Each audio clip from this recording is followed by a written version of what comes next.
Welcome back. American adversaries are ramping up their election interference campaigns 12 days before the election. A new report from Microsoft warns that Iran, Russia, and China are all working to influence the U.S. election. According to this report, the Chinese government-linked campaign known as Spamouflage has focused on down-ballot races, targeting Senator Marsha Blackburn, Congressman Barry Moore, and Michael McCaul, who are all up for re-election next month.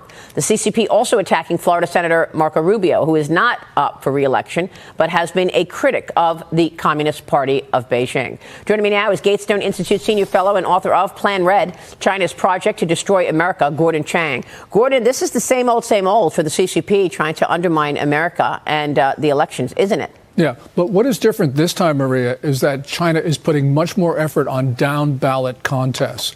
And it's really far down the ballot. So, for instance, in June, in the New York State Democratic Party primaries, they went after a candidate in New York City who they felt was very much against CCP interests. So it's not just senators, it's not just congressmen, it's all the way through the ballot. Well, they're also being very successful, though, because they get on to one candidate, a potential candidate, and they rally around them until they're in office, like what they did with Eric Swalwell.